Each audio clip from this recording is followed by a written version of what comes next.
Bismillahirrahmanirrahim. Assalamualaikum warahmatullahi wabarakatuh.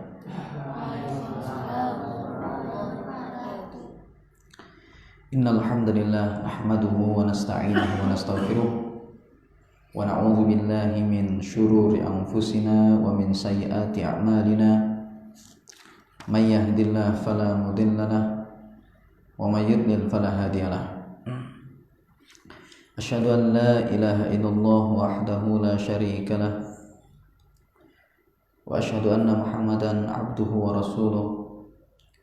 Qala Allah ta'ala ya ayyuhalladzina amanu taqullaha haqqa tuqatih wa la tamutunna illa wa antum muslimun. Amma ba'du fa inna asdaqal hadits kitabullah wa khairal huda huda Muhammadin sallallahu alaihi wasallam wa syarrul umuri muhdatsatuha wa kullu muhdatsatin bid'ah wa kullu bid'atin dhalalah wa kullu dhalalatin finnar. Alhamdulillah jemaah sekalian, kembali kita bisa melanjutkan kajian kita yakni kitab Al-Adabul Mufrad karya Al-Imam Al-Bukhari rahimahullah, yang mana kitab ini adalah merupakan kitab yang berisi hadis-hadis yang berkaitan dengan adab atau etika. Baik, di kesempatan ini kita akan membawakan bab yang ke-37, yaitu babun silatu dzirrahimil musyriki wat tahdiyah. Bab pembahasan tentang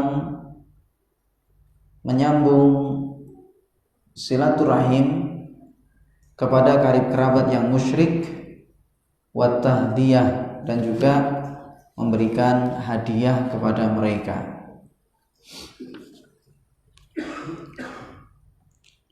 Pada hadis yang ke-71, Al-Imam Al-Bukhari rahimahullah mengatakan, haddatsana Muhammad ibn Sallam qala akhbarana Abdah an Ubaidillah an Nafi' an Ibni Umar ra'a Umar hullatan siyara faqala ya Rasulullah law ishtaraita hadhihi falabistaha yawmal jumu'ati walil wufudi idza atauka faqala ya Umaru innama yalbasu hadhihi man la khalaqa lahu. Kata Imam Al-Bukhari rahimahullah, telah mengajarkan kepada kami Muhammad bin Sallam, dia berkata telah mengabarkan kepada kami Abdah dari Ubaidillah, dari Nafi', dari Ibnu Umar. Dia melihat Umar atau ro'a Umar melihat hullatan siyara, yaitu adalah pakaian yang terbuat dari kain sutra. Ya, jadi dari Ibnu Umar melihat pakaian yang terbuat dari kain sutra. Faqala, kemudian Umar pun mengatakan, ya Rasulullah, law ishtaraita hadi, andai saja Anda membeli pakaian ini, falabistaha yaumal jumu'ati, kemudian Anda memakainya pada hari Jumat, walil wufudi idza atauka, dan juga kepada para tamu negara tatkala mereka itu datang kepada Anda. Faqala, kemudian Nabi SAW mengatakan, ya Umar, innama yalbasu hadhihi man la khalaqa lahu. Wahai Umar, hanyalah yang memakai pakaian ini adalah orang yang tidak memiliki bagian di akhirat. Kemudian summa uhdiya lin Nabi SAW minha hulalun, dihadiahkanlah kepada Nabi SAW dari pakaian-pakaian tadi beberapa pakaian. Jadi jemaah sekalian, Nabi SAW di kesempatan hari yang lain, ternyata beliau memperoleh kain yang terbuat dari kain sutra. Dapat beberapa kain Rasulullah pada saat itu di kesempatan yang lain. Fa'ahda ila Umar minha hullatan. Kemudian Nabi SAW menghadiahkan kepada Umar dari kain-kain tadi itu satu pakaian.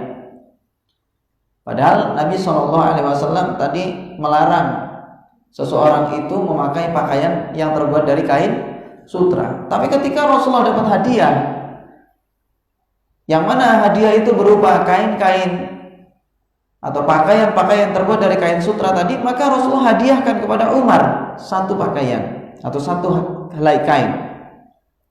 Faja'a Umaru ila Rasulullah sallallahu alaihi wasallam, kemudian Umar pun datang kepada Rasulullah sallallahu alaihi wasallam.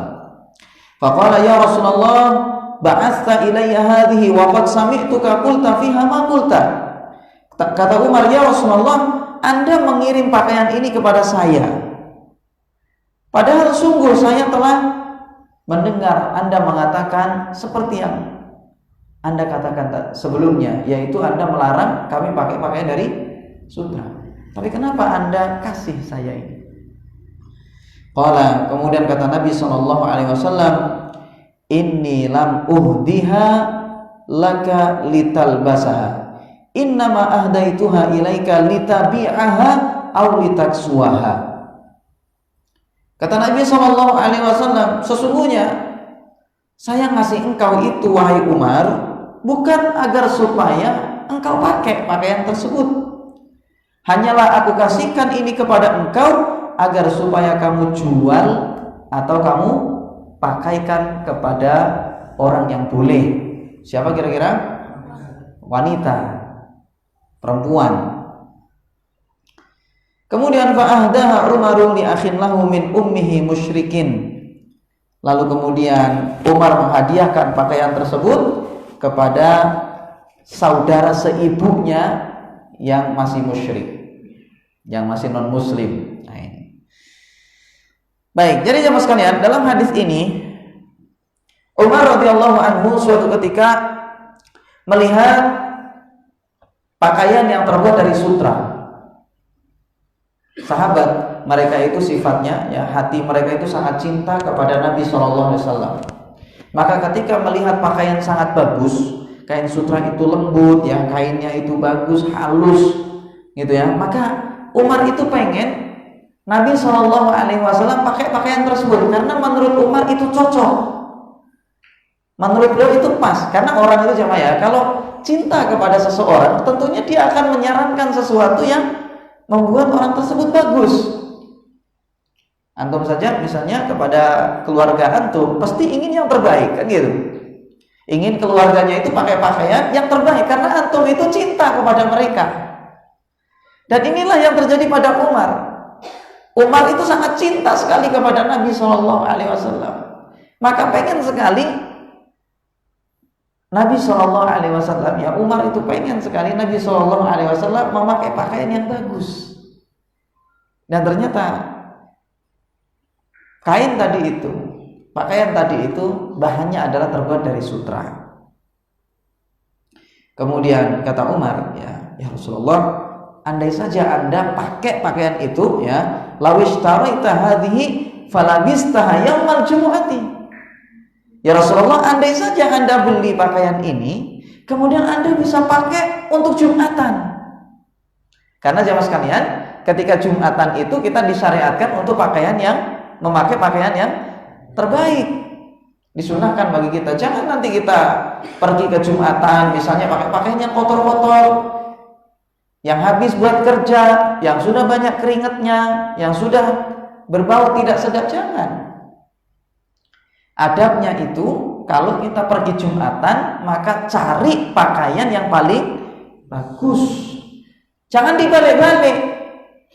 Kita mau pergi ke pasar, dandan dulu, pakai pakaian yang terbaik, tapi ketika berangkat ke masjid asal-asalan, keliru.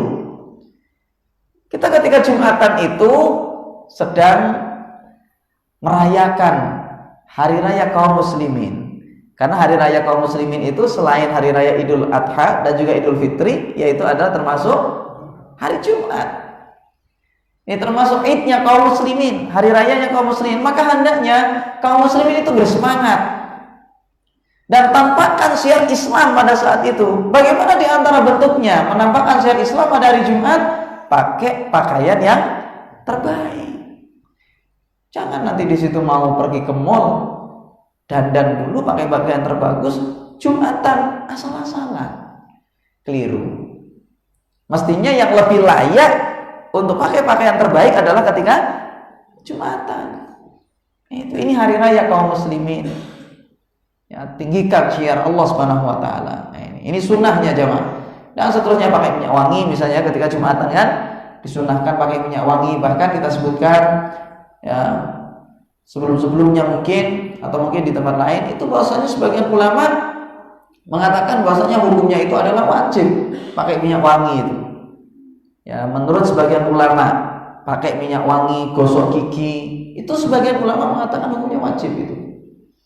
Nah, meskipun ulama yang lain mengatakan hukumnya adalah sunnah, tapi hendaknya itulah kita lakukan adab yang sangat mulia ini.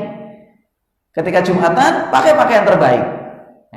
Nah, Umar pengen Nabi Shallallahu Alaihi Wasallam pakai pakaian yang sangat bagus ketika Jumatan, namun kainnya itu adalah terbuat dari sutra tadi, karena menurut Umar itu cocok bagi Rasulullah.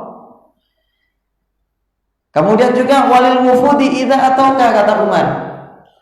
Dan juga pakaian ini ya Rasulullah itu cocok Anda pakai untuk menyambut para tamu negara. Karena kan banyak ya orang-orang itu kan bertamu kepada Rasulullah di zaman itu dari negeri-negeri lain. Karena Rasulullah di situ namanya itu sudah tersebar di mana-mana. Belum lagi nanti di situ ada orang-orang yang ingin belajar Islam kepada Nabi SAW. Maka Umar anjurkan, hendaknya Anda itu pakai pakaian ini untuk menyambut tamu-tamu negara. Dan ini jamaah sekalian menunjukkan bahwasanya termasuk adab bagi kita kalau ada tamu maka pakai pakaian yang terbaik. Adab itu bentuk penghormatan kita kepada tamu. Jangan nanti ketika antum ketemu tamu ya pakai pakaian yang bau misalnya, yang kotor, ya berarti tidak menghormati tamunya. Atau menghormati tapi kurang, ya menghormati tapi kurang, adabnya itu kurang. Jadi kalau ada tamu ganti pakaian dulu. Ada tamu, bentuk penghormatan kepada mereka. Ganti pakaian yang terbaik di hadapan mereka sebagai bentuk penghormatan, memuliakan.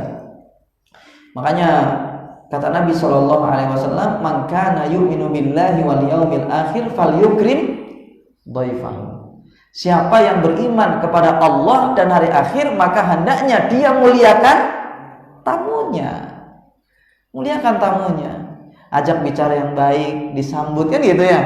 Nah ini kemudian juga misalnya kalau mau pulang ya diantar sampai pintu kan itu pengajaran itu dalam Islam ini luar biasa adabnya. Dan juga termasuk di situ memuliakan tamu, pakai pakaian terbaik. Nah ini pakai pakaian yang layak. Ya, sekiranya di situ tamu itu merasa dihormati. Ya. Kemudian faqala, ketika Umar menawarkan pakaian yang terbuat dari kain sutra tadi kepada Nabi SAW, kata Rasulullah, "Ya Umar, innama yalbasu hadhihi man la khalaqa lahu."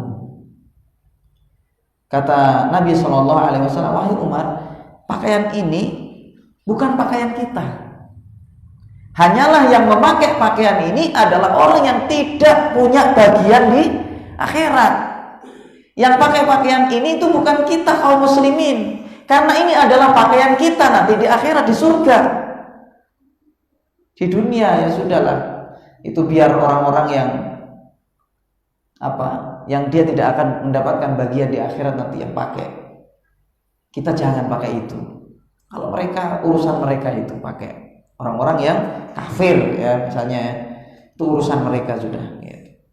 Dan tentunya di sini dikecualikan ya mas sekalian bagi para wanita ya. Dalam hadis yang lain itu memang dihalalkan bagi mereka. Ya, jadi kalau masalah kain sutra ini halal bagi perempuan, tidak halal bagi laki-laki. Jelas dalam hadis itu. Maka ketika Nabi SAW sudah mengatakan demikian, bahwasanya pakaian itu tidak layak untuk dipakai bagi laki-laki, ternyata di kemudian hari Rasulullah dapat hadiah banyak berupa kain-kain yang terbuat dari sutra. Ingat ini, Rasulullah melarang pakai, tapi ketika dapat hadiah diterima. Dan kemudian sama Rasulullah dikasihkan kepada siapa? Umar satu. Kan ini kan pikirannya kita kan, bagaimana? Dilarang pakai tapi dikasih. Aneh gitu. Sehingga Umar pada saat itu tanya sama Rasulullah, Ya Rasulullah, Anda sebelumnya melarang saya pakai pakaian ini. Menurut Anda ini pakaian tidak layak untuk dipakai oleh laki-laki. Tapi kenapa kok sekarang ketika Anda dapat kain-kain tersebut, kok malah dikasihkan pada saya? Heran Umar pada saya. Makanya tanya sama Rasulullah. Dan inilah jemaah sekalian, para sahabat dahulu kalau dia itu punya unek-unek ada dalam hal agama yang tidak mereka ketahui, maka mereka bertanya kepada siapa? Nabi SAW. Kita pun hendaknya seperti itu, tanya kepada orang alim kalau sekarang. Karena para ulama, orang-orang ahli ilmu itu adalah warasatul anbiya. Al ulama warasatul anbiya. Para ulama itu adalah pewaris para nabi. Makanya kalau kita ada unek-unek sesuatu yang kita tidak tahu dengan hukumnya, yang seakan-akan kita tidak bisa paham itu, tanya sama mereka, sama orang-orang alim, sama para ulama, karena mereka itu adalah pewaris para nabi. Dan Allah Subhanahu wa taala juga mengatakan, fas'alu ahla dzikri in kuntum la ta'lamun. Kamu tanya kalau kamu nggak tahu sama orang-orang yang berilmu itu, yang ahli Al-Quran, yang paham dengan Al-Quran, yang paham dengan agama ini. Tanya sama mereka kalau kamu itu nggak tahu. Nah ini. Makanya Umar radhiyallahu anhu ketika dia mendapati sesuatu yang aneh dalam pikiran dia, yang seakan-akan itu membuat dia bingung gitu ya, maka Umar pun bertanya kepada Nabi SAW, ya Rasulullah, Anda larang saya pakai ini, kenapa Anda ternyata ngirim pakaian ini kepada saya? Maka Rasulullah kemudian jelaskan, dikasih itu bukan berarti disuruh pakai. Kata Nabi SAW, inilam uhdihalaka lital basa. Saya ngasih kamu ini bukan suruh kamu pakai. Innama ahdaituha ilaika litabi'aha. Hanyalah saya kasih ini kepada engkau supaya kamu jual. Ketika dijual, nanti di situ dapat hasil jual belinya, kamu bisa dapat manfaat berupa uang, bisa untuk beli makanan, bisa untuk beli keperluanmu. Jadi tidak memakai apa? Kain sutrah tadi. Jadi supaya dijual saja, nanti dapat hasilnya, bisa dimanfaatkan. Atau aulitaksuha, atau kamu pakaikan kepada istrimu misalnya, atau misalnya kepada keluarga yang boleh dari kalangan orang-orang perempuan. Misalnya kalau ada saudari perempuan yang kasihkan kepada bibinya, mungkin kasihkan. Itu maksudnya. Jadi bukan disuruh pakai. Baik, kemudian singkat cerita di sini, fa'ahdaha Umaru li akhin lahu min ummihi musyrikin.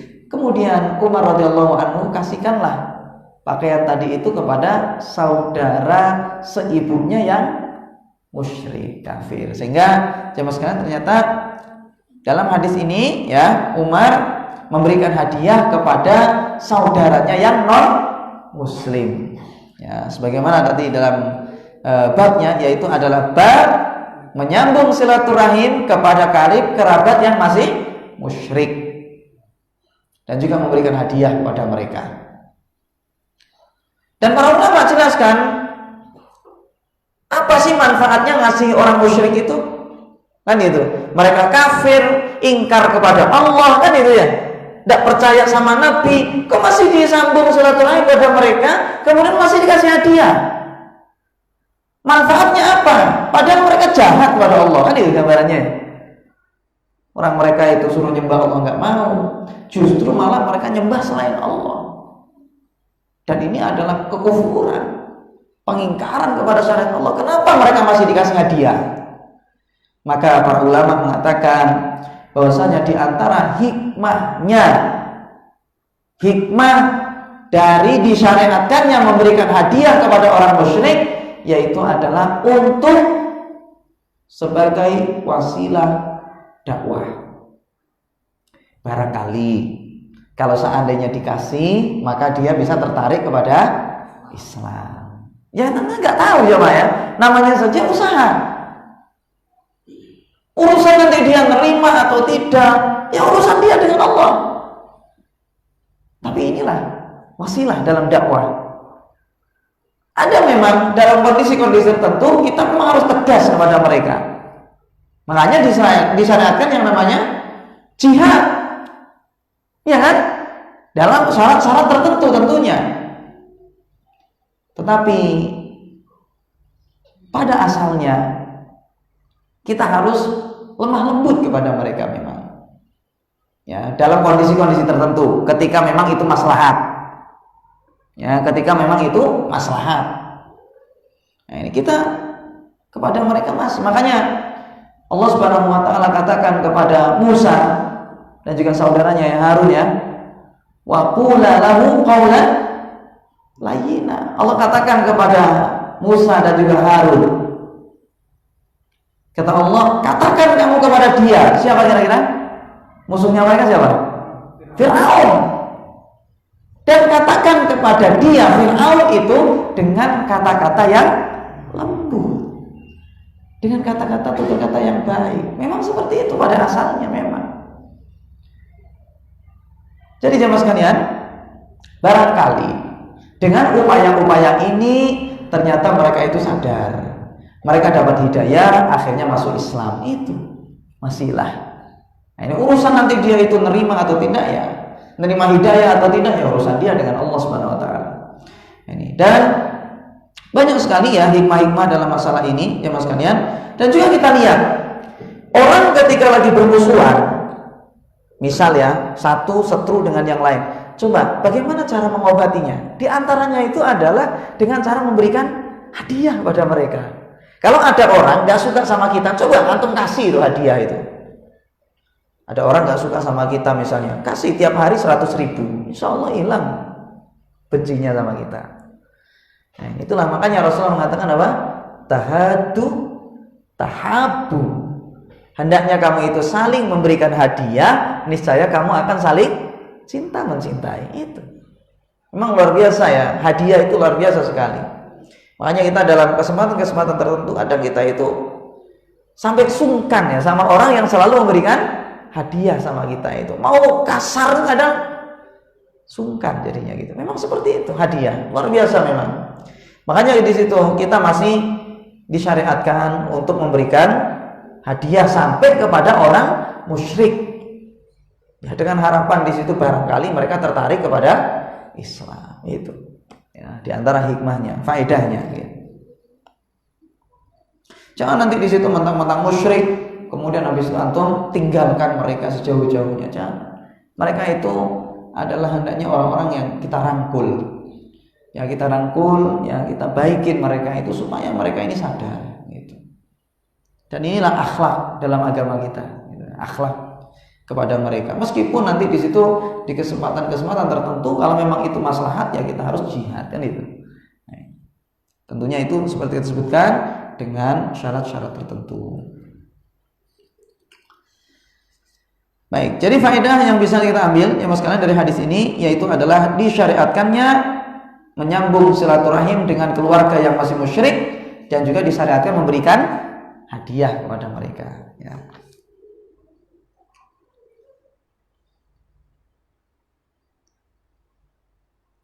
Kalau disyariatkan memberikan hadiah kepada orang musyrik, maka berarti lebih disyariatkan kalau kepada sesama muslim. Ingat ini, kalau kita disyariatkan memberikan hadiah kepada orang muslim, berarti kepada orang muslim itu lebih disyariatkan lagi.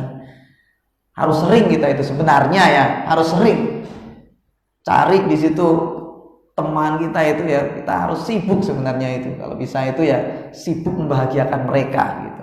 Hendaknya ini. Dan ini adalah bentuk cinta kepada sesama muslim. Makanya Rasulullah katakan apa? La yu'minu ahadukum hatta yuhibba li akhihi ma yuhibbu li nafsihi.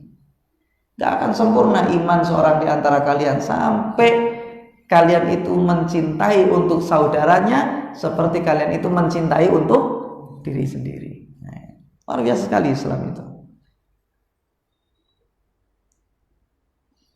Berbeda kata para ulama dengan orang-orang munafik ya, mereka itu orang munafik itu ya mereka itu benci sekali kepada sesama saudara muslim. Itu ciri-ciri orang munafik, benci kepada sesama saudara muslim ya. Itu sifat orang munafik. Kadang sama orang kafir loyal, ya kan? Sama orang kafir senang, tapi sama orang muslim benci, ya, dimusuhi orang muslim. Ini kata para ulama, ya, ciri-ciri hati yang terkena penyakit kemunafikan. Kemudian bab berikutnya, bab yang ke-38, babun ta'allamu min ansabikum ma tasiluna bihi arhamakum.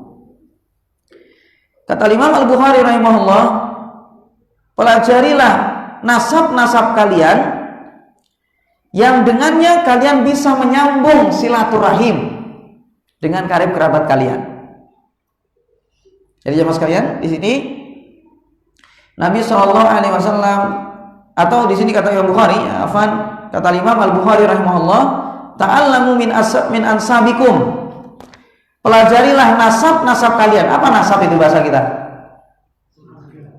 Keluarga dan keturunannya, nasab. Keturunan kalian. Pelajari siapa nanti di situ ayahnya, ke atas lagi siapa? Kakek, buyut, ya, dan seterusnya ke atas. Bu, di atasnya lagi apa udah? Hah? Pelajari itu semuanya. Kerabat-kerabat kalian juga, nasab kalian itu pelajari. Kenapa? Karena dengannya kalian bisa menyambung silaturahim. Karena kalau seandainya jemaah sekalian kita nggak tahu dengan siapa paman kita, siapa sepupu kita, ya misalnya ya, siapa nanti di situ kakek, ya misalnya kita nggak tahu, gimana kita bisa menyambung silaturahim. Sedang itu telah jelaskan maksud silaturahim yaitu adalah menyambung hubungan baik dengan karib kerabat. Artinya orang yang punya hubungan darah dengan kita. Itu namanya silaturahim. Nah sekarang kalau seandainya kita nggak tahu ini nasab kita ini, gimana kita bisa menyambung silaturahim? Makanya di sini dikasih bab oleh Imam Bukhari rahimahullah, pelajarilah nasab-nasab kalian, maka dengannya atau yang dengannya kalian bisa menyambung silaturahim dengan kerabat kalian. Pada hadis yang ke-72,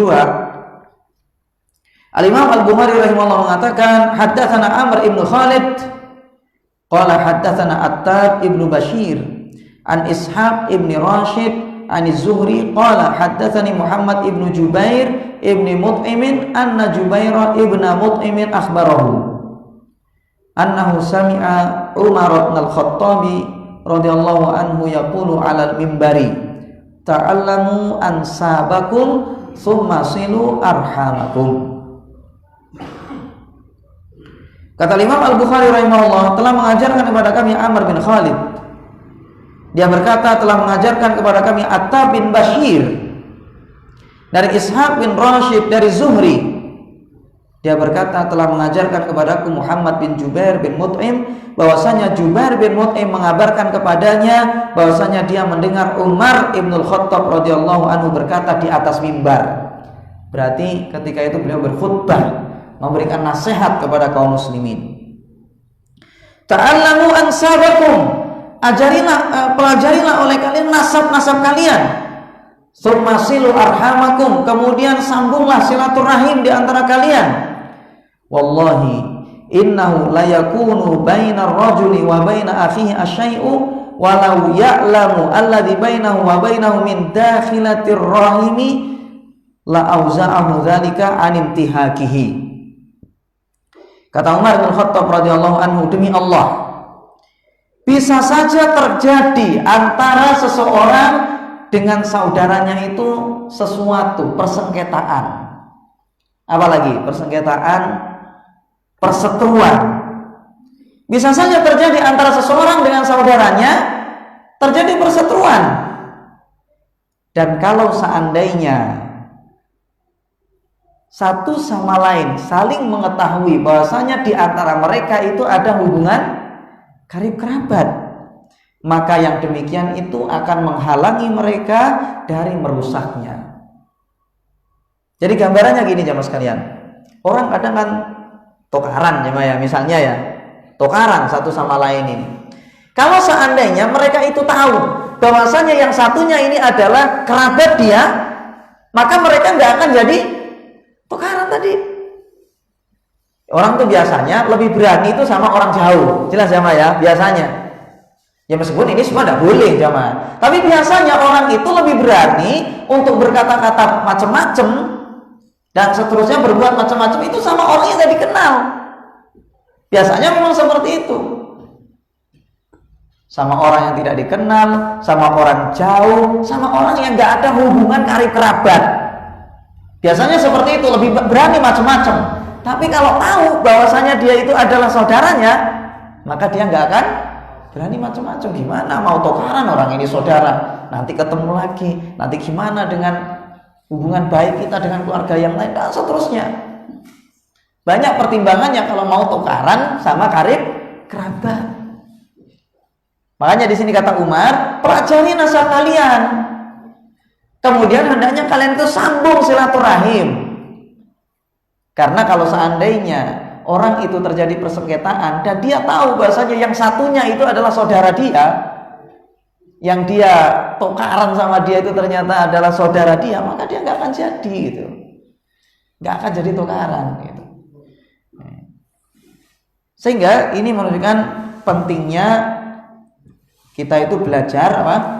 Nasab, ya, mempelajari nasab. Itu penting sekali sebenarnya. Dan alhamdulillah kayaknya kalau di kampung Arab sini udah diterapkan ini jamaah ya. Soalnya ke atas juga kayaknya sampai Mbah Buyute apa namanya, nenek moyangnya kan tahu ya.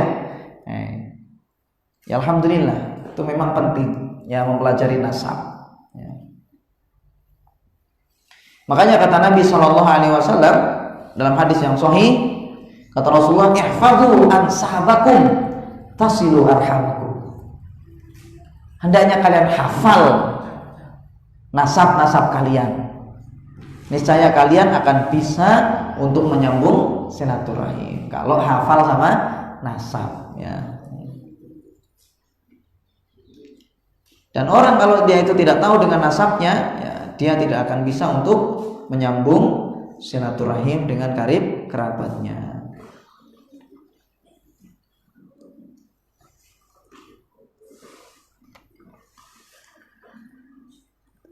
Baik, kemudian hadis berikutnya, hadis yang ke-73.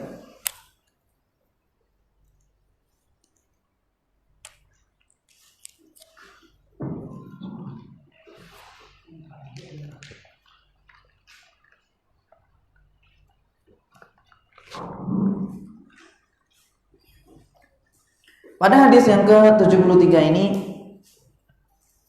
Al-Imam Al-Bukhari rahimahullah mengatakan, haddatsana Ahmad ibn Yaqub wa la akhbarana Ishaq ibn Sa'id ibn Amr annahu sami'a abahu yuhadditsu 'an Ibn Abbas annahu qala ihfazu ansabakum tasilu arhamakum fa innahu la bu'da birrahimi idza qarabat wa in kanat ba'idatan wa la qurba biha idza ba'udat wa in kanat qaribatan wa kullu rahimin atiyatun yaumal qiyamati amama sahibiha tashhadu lahu bisilatin in kana wasalaha wa alaihi biqati'atin in kana qata'aha.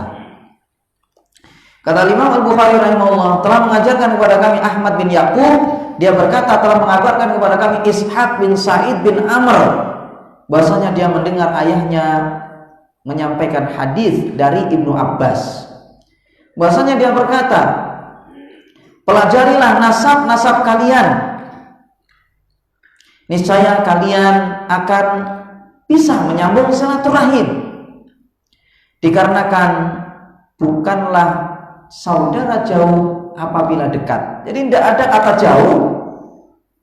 Apa? Idza qarabat, kalau seandainya dekat.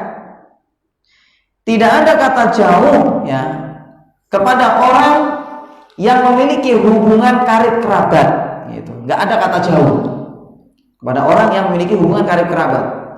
Tatkala dekat, wa in kanat ba'idatan, meskipun dia itu jauh. Jadi jamaah sekalian, gini, orang tinggalnya di Banyuwangi misalnya, karib kerabatnya ada di di luar kota sana, Jakarta misalnya, maka kita katakan keduanya ini tempatnya memang jauh satu sama lain, tetapi mereka tetap dikatakan orang dekat.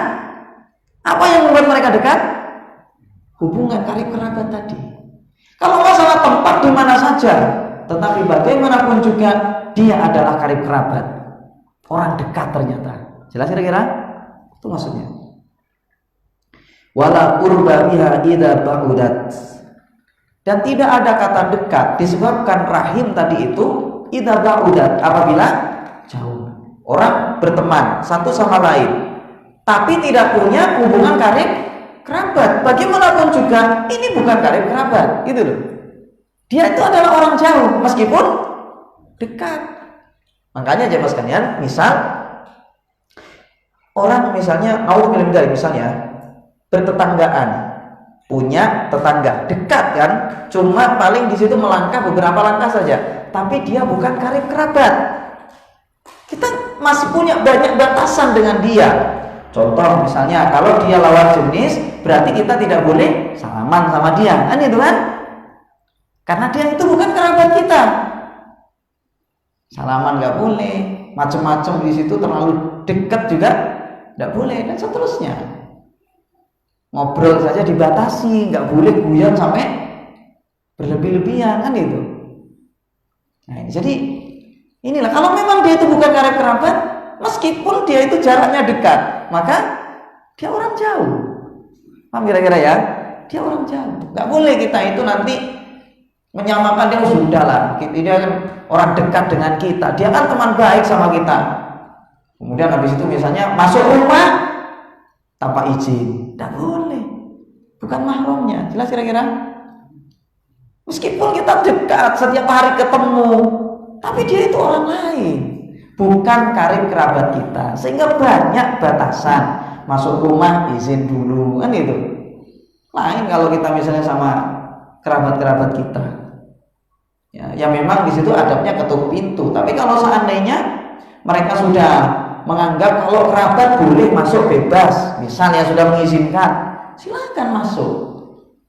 Kalau memang diizinkan, silakan masuk. Kalau memang secara uruf misalnya sudah karib kerabat boleh masuk, silakan. Berarti memang mereka itu menjaga, sudah di dalam. Di situ tentang batasan-batasannya. Tapi kalau dia itu adalah orang lain, meskipun tetanggaan, tidak boleh tiba-tiba masuk rumah. Dan kadang jamaah sekalian di sebagian tempat tuh seperti itu jamaah. Tiba-tiba masuk tanpa ketuk pintu ada. Di sebagian tempat tuh seperti itu. Ya bukan kerabat, bukan siapa, ya cuma karena akrab gitu aja. Tiba-tiba masuk kamar. Ada, tidak boleh seperti itu. Dia bukan karib kerabat. Dan di situ nanti ada batasan-batasan yang sangat harus ketat kita itu dalam masalah itu. Gitu. Jadi dikatakan di sini, ya, wala qurba biha idza ba'udat, dan tidak ada kata dekat disebabkan hubungan karib kerabat itu apabila jauh. Ya, bila dia itu jauh ternyata bukan orang kerabat kita, ya tetap meskipun tetanggaan tetap dia itu jauh. Gitu. Wa ikanat qaribatan, meskipun dia dekat. Wa kullu rahimin atiyatun yaumal qiyamati amama sahibiha. Dan setiap rahim itu dia nanti akan datang pada hari kiamat di hadapan pemiliknya. Kita masing-masing kan punya rahim, maksudnya di situ hubungan karib kerabat. Ini maksudnya secara maknawi ya, bukan rahim yang dimaksud di situ rahim perempuan itu. Masing-masing kita ini punya hubungan karib kerabat, hubungan rahim. Maka rahim itu nanti akan datang pada hari kiamat di hadapan pemiliknya itu nanti. Datang dia itu. Kemudian tashhadu lahu bisilatin in kana wasalah. Dia akan bersaksi bahwasanya dia itu disambung kalau memang pemiliknya itu menyambung dia. Kemudian wa alaihi biqati'atin, dia akan bersaksi bahwasanya dia di dunia dahulu diputus oleh pemiliknya in kana qata'a, kalau memang pemiliknya itu memutus dia. Bersaksi di hadapan Allah Subhanahu wa taala. Sering ini kita sebutkan tentang kisah semacam ini ya, hadis-hadis yang semacam ini, bahwasanya rahim itu datang pada Allah, dia bicara kepada Allah. Sudah berapa kali kita sebutkan itu kan? Karena pada hari kiamat ya mas kalian, sesuatu yang tidak bisa bicara nanti bisa bicara. Yang bisa bicara di dunia, di akhirat tidak bisa bicara.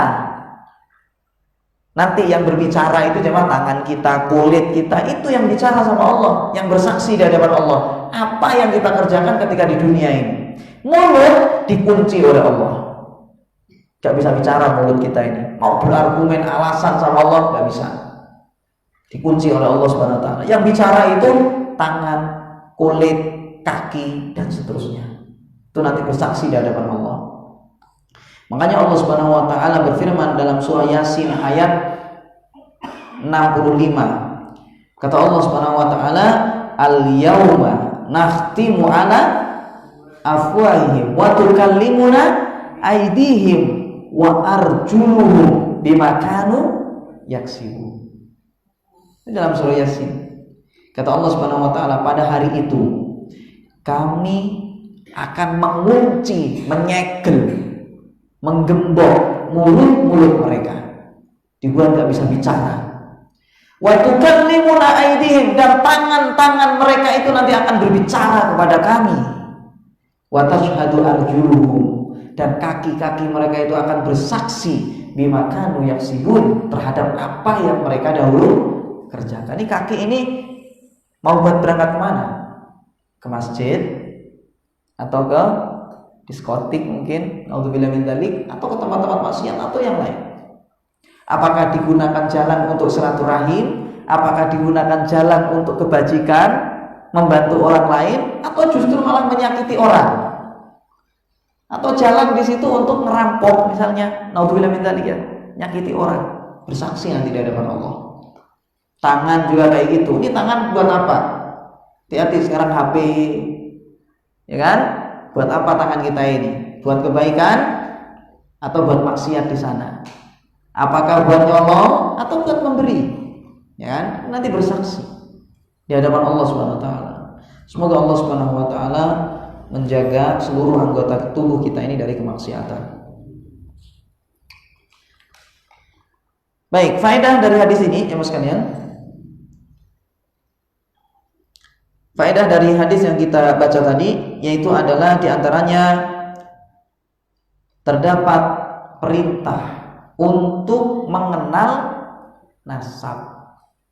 Ya, jadi di situ terdapat perintah untuk mengenal nasab kita supaya mudah bagi kita untuk silaturahim. Kemudian hubungan karib kerabat itu seringkali mencegah dari apa? Keterputusan. Hubungan karib kerabat itu seringkali mencegah dari sengketa, perseteruan. Seperti kita sebutkan tadi, orang kadang karena dia itu nggak kenal, maka mudah sekali tukaran. Tapi ketika tahu dia itu adalah saudara sendiri, maka nggak jadi tukaran. Gambarannya seperti itu. Makanya hubungan karib kerabat itu mendekatkan yang jauh. Ya, di antara fungsi atau faedah dari hubungan karib kerabat itu adalah mendekatkan yang jauh-jauh. Dan pada hari kiamat nanti yang namanya rahim, hubungan karib kerabat ini akan bersaksi di hadapan Allah Subhanahu wa taala.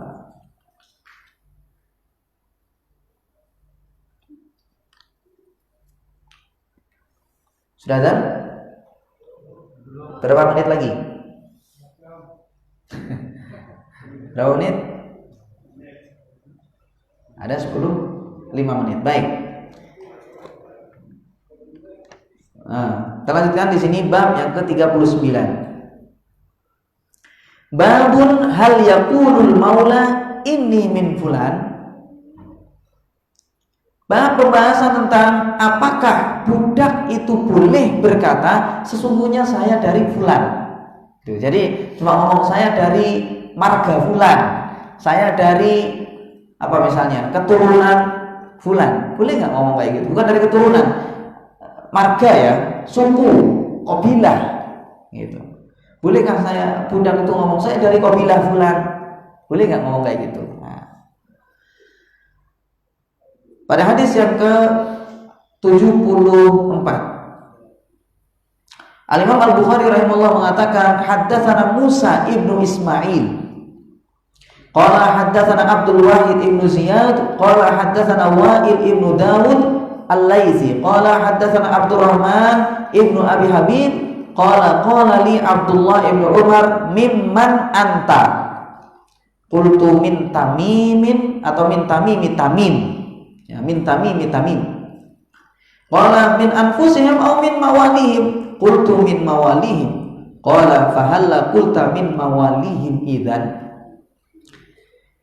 Kata Imam Al-Bukhari rahimahullah telah mengajarkan kepada kami Musa bin Ismail, dia berkata telah mengajarkan kepada kami Abdul Wahid bin Ziyad, dia berkata telah mengajarkan kepada kami Wa'il bin Dawud Al-Laitsi, dia berkata telah mengajarkan kepada kami Abdurrahman ibnu Abi Habib, dia berkata kepadaku Abdullah bin Umar.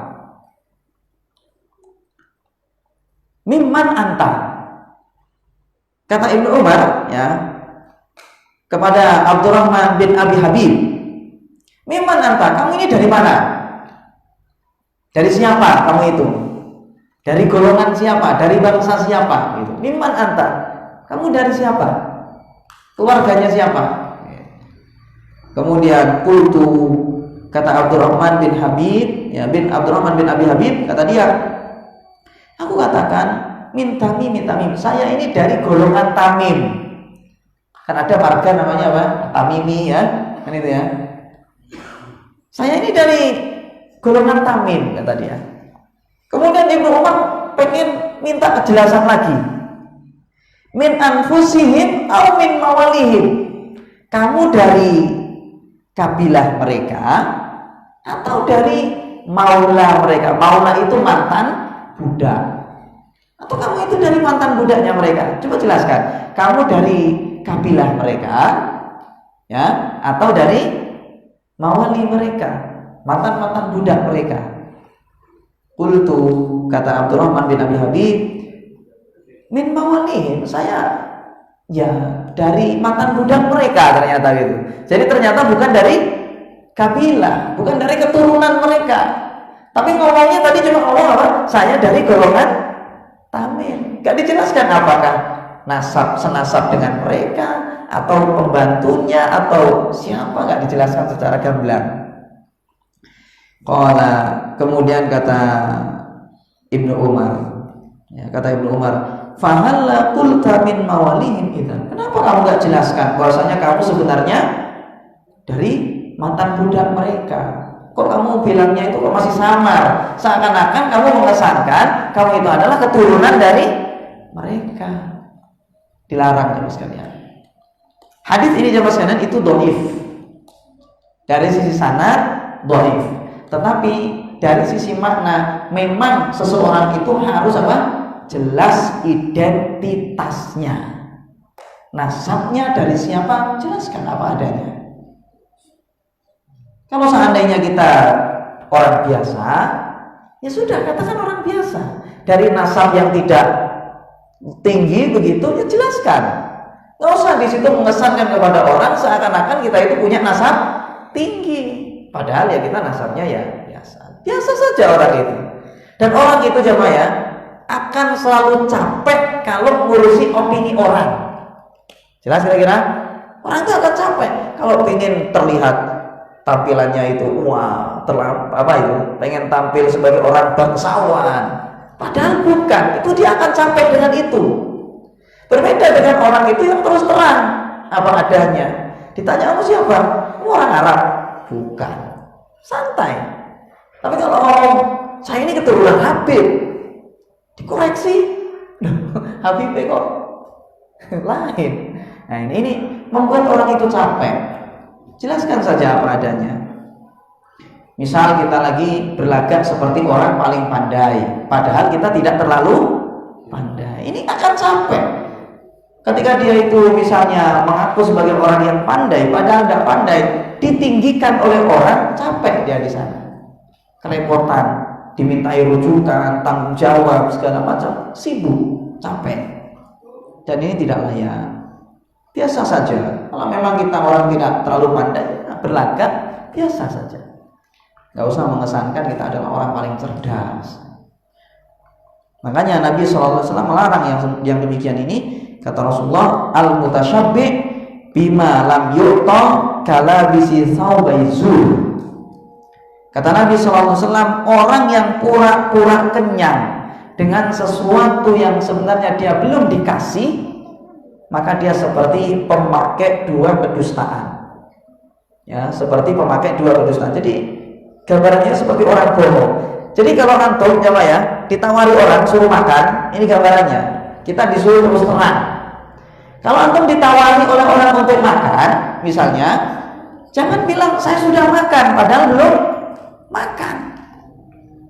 Kalau kamu belum makan, jelaskan apa adanya. Kamu lapar ya, padahal lapar, kemudian ngomong gak lapar, dan seterusnya. Ini kata Rasulullah seperti orang yang memakai dua pakaian kedustaan. Orang itu apa adanya saja, ya, gak usah di situ berlagak yang macam-macam. Dan orang pasti akan capek kalau dia itu tidak terus terang, biasa saja, polos, ya, apa adanya. Allah Ta'ala. Baik, demikian yang bisa kita bahas pada kesempatan ini. Insyaallah kita lanjutkan pada kesempatan berikutnya. Semoga bermanfaat. Wassalamualaikum warahmatullahi wabarakatuh.